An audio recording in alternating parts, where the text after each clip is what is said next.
Friends, welcome to हरिमुकुंद। आइए आज श्रीमद् भागवत पुराण के 7वें स्कंद का पहला अध्याय शुरू करते हैं। तो आइए मेरे साथ बोलिए श्री गणेशाय नमः। ओम नमो भगवते वासुदेवाय। इस अध्याय में नारद युधिष्ठिर संवाद और जय विजय की कथा बताई गई है। राजा परीक्षित ने पूछा, भगवान तो स्वभाव से ही भेदभाव से रहित हैं, सम हैं, समस्त प्राणियों के प्रिय हैं। फिर उन्होंने जैसे कोई साधारण मनुष्य भेदभाव से अपने मित्र का पक्ष ले और शत्रुओं का अनिष्ट करे, उसी प्रकार इंद्र के लिए दैत्यों का वध क्यों किया। वे स्वयं परिपूर्ण कल्याण स्वरूप हैं, इसलिए उन्हें देवताओं से कुछ लेना देना नहीं है तथा निर्गुण होने के कारण दैत्यों से कुछ वैर विरोध और उद्वेग भी नहीं है। भगवत प्रेम के सौभाग्य से संपन्न महात्मन हमारे चित्त में भगवान के समत्व आदि गुणों के संबंध में बड़ा भारी संदेह हो रहा है।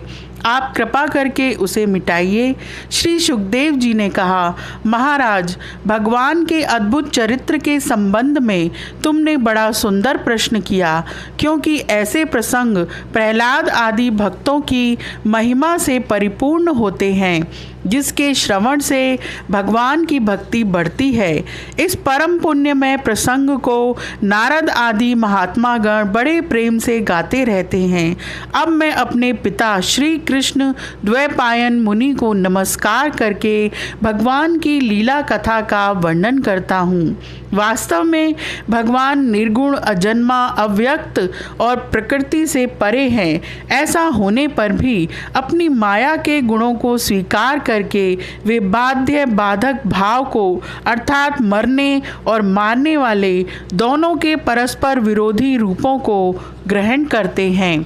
सत्वगुण, रजोगुण और तमोगुण ये प्रकृति के गुण हैं, परमात्मा के नहीं। परीक्षित, इन तीनों गुणों की भी एक साथ ही घटती बढ़ती नहीं होती।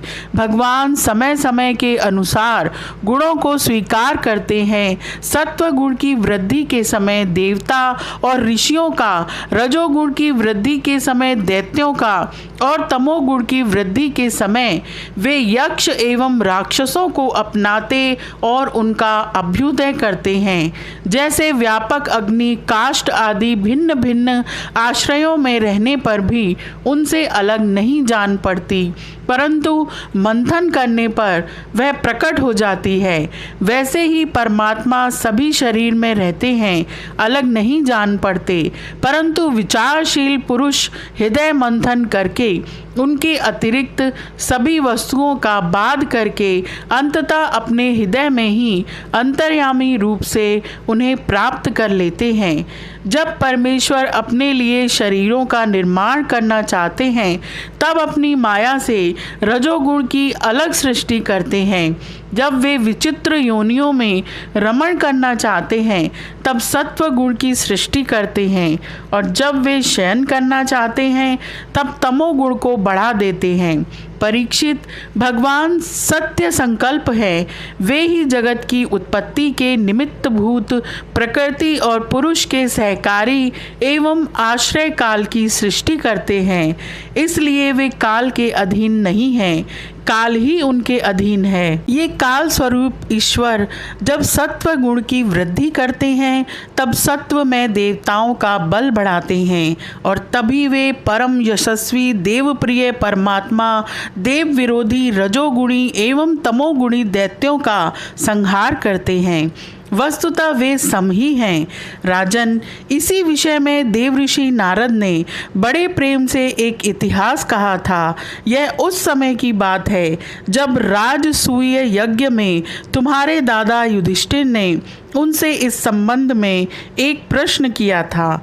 उस महान राजसूय यज्ञ में राजा युधिष्ठिर ने अपनी आंखों के सामने बड़ी आश्चर्यजनक घटना देखी कि चेदीराज शिशुपाल सबके देखते देखते भगवान श्री कृष्ण में समा गया।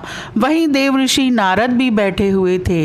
इस घटना से आश्चर्यचकित होकर राजा युधिष्ठिर ने बड़े बड़े मुनियों से भरी हुई सभा में उस यज्ञ मंडप में ही देवऋषि नारद से यह प्रश्न किया। युधिष्ठिर ने पूछा, यह तो बड़ी विचित्र बात है। परम तत्व भगवान श्री कृष्ण में समा जाना तो बड़े बड़े अनन्य भक्तों के लिए भी दुर्लभ है, फिर भगवान से द्वेष करने वाले शिशुपाल को यह गति कैसे मिली? नारद जी, इसका रहस्य हम सभी जानना चाहते हैं। पूर्व काल में भगवान की निंदा करने के कारण ऋषियों ने राजा वेन को नरक में डाल दिया था। यह दम घोष का लड़का पापात्मा शिशुपाल और दुर्बुद्धि दंतवक्त्र दोनों ही जब से तुतलाकर बोलने लगे थे, तब से अब तक भगवान से द्वेष ही करते रहे हैं। अविनाशी परब्रह्म भगवान श्री कृष्ण को यह पानी पी पी कर गाली देते रहते थे, परंतु इसके फलस्वरूप ना तो इनकी जीभ में कोढ़ ही हुआ और ना इन्हें घोर अंधकार में नरक की ही प्राप्ति हुई। प्रत्युत जिन भगवान की प्राप्ति अत्यंत कठिन है, उन्हीं में ये दोनों सबके देखते देखते अनायास ही लीन हो गए। इसका क्या कारण है? हवा के झोंके से लड़खड़ाती हुई दीपक की लौ के समान मेरी बुद्धि इस विषय में बहुत आगा पीछा कर रही है। आप सर्वज्ञ हैं, अतः इस अद्भुत घटना का रहस्य समझाइए। श्री सुखदेव जी कहते हैं, सर्वसमर्थ देवऋषि नारद राजा के ये प्रश्न सुनकर बहुत प्रसन्न हुए। उन्होंने युधिष्ठिर को संबोधित करके भरी सभा में सबके सुनते हुए यह कथा सुनाई। नारद जी ने कहा, युधिष्ठिर, निंदा, स्तुति, सत्कार और तिरस्कार इस शरीर के ही तो होते हैं। इस शरीर की कल्पना प्रकृति और पुरुष का ठीक ठीक विवेक ना होने के कारण ही हुई है। जब इस शरीर को ही अपना आत्मा मान लिया जाता है, तब यह मैं हूँ और यह मेरा है, ऐसा भाव बन जाता है। यही सारे भेदभाव का मूल है। इसी के कारण ताड़ना और दुर्वचनों से पीड़ा होती है। जिस शरीर में अभिमान हो जाता है कि यह मैं हूँ, उस शरीर के वध से प्राणियों को अपना वध जान पड़ता है, किंतु भगवान में तो जीवों के समान ऐसा अभिमान है ही नहीं, क्योंकि वे सर्वात्मा हैं, आदित्य हैं। वे जो दूसरों को दंड देते हैं, वह भी उनके कल्याण के लिए ही, क्रोधवश अथवा द्वेषवश नहीं। तब भगवान के संबंध में हिंसा की कल्पना तो की ही कैसे जा सकती है? इसलिए चाहे सुदृढ़ वैर भाव से या वैरहीन भक्ति भाव से, भय से, स्नेह से अथवा कामना से, कैसे भी हो, भगवान में अपना मन पूर्ण रूप से लगा देना चाहिए। भगवान की दृष्टि से इन भाव में कोई भेद नहीं है। युधिष्ठिर, मेरा तो ऐसा दृढ़ निश्चय है कि मनुष्य वैर भाव से भगवान में जितना तन्मय हो जाता है, उतना भक्ति योग से नहीं होता। भृंगी कीड़े को लाकर भीत पर अपने छिद्र में बंद कर देता है और वह भय तथा उद्वेग से भृंगी का चिंतन करते करते उसके जैसा ही हो जाता है। यही बात भगवान श्री कृष्ण के संबंध में भी है। लीला के द्वारा मनुष्य मालूम पड़ते हुए ये सर्वशक्तिमान भगवान ही तो हैं। इनसे वैर करने वाले भी इनका चिंतन करते करते पाप रहित होकर इन्हीं को प्राप्त हो गए। एक नहीं अनेकों मनुष्य काम से, द्वेष से, भय से और स्नेह से अपने मन को भगवान में लगाकर एवं अपने सारे पाप धोकर उसी प्रकार भगवान को प्राप्त हुए हैं, जैसे भक्त भक्ति से। महाराज, गोपियों ने भगवान से मिलन के तीव्र काम अर्थात प्रेम से, कंस ने भय से, शिशुपाल, दंतवक्त्र आदि राजाओं ने द्वेष से, यदुवंशियों ने परिवार के संबंध से, तुम लोगों ने स्नेह से और हम लोगों ने भक्ति से अपने मन को भगवान में लगाया है।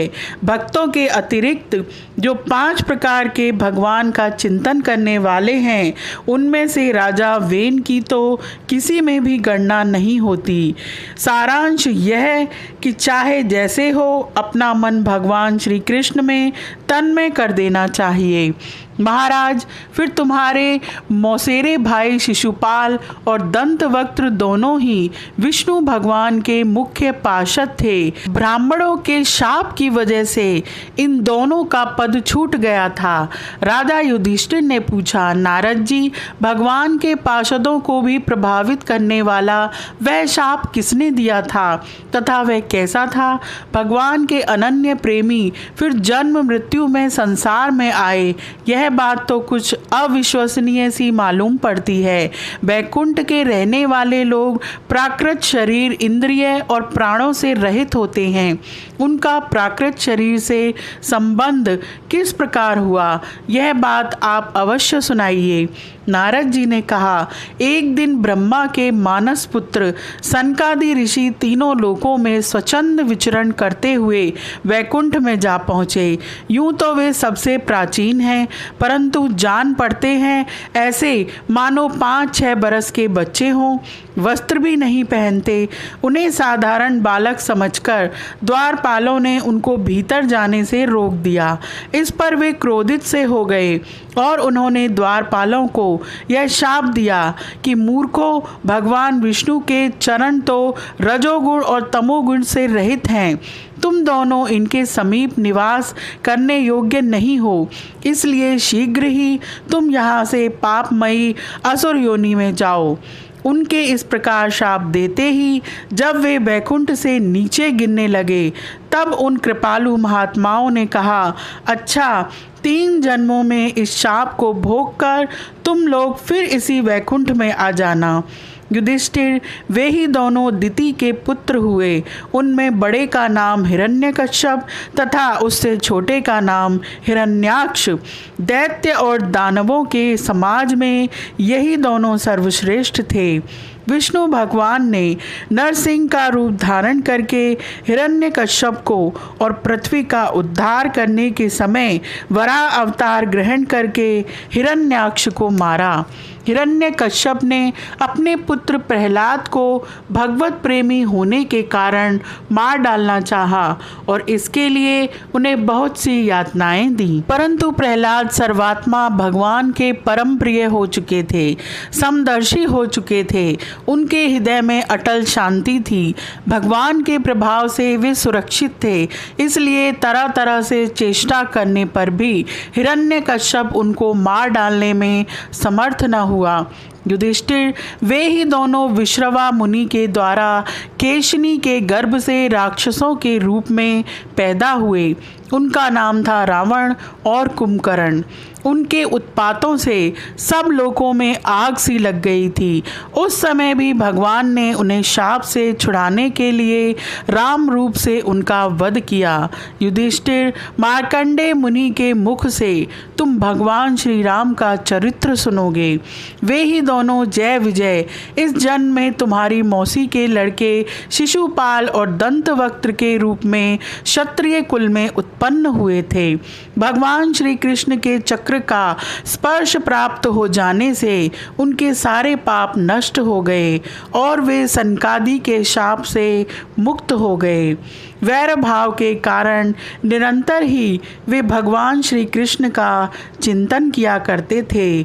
उसी तीव्र तन्मयता के फलस्वरूप वे भगवान को प्राप्त हो गए और पुनः उनके पार्षद होकर उन्हीं के समीप चले गए। यह अध्याय यहीं समाप्त होता है। आज के लिए इतना ही। Please like, share and subscribe my channel. Thank you.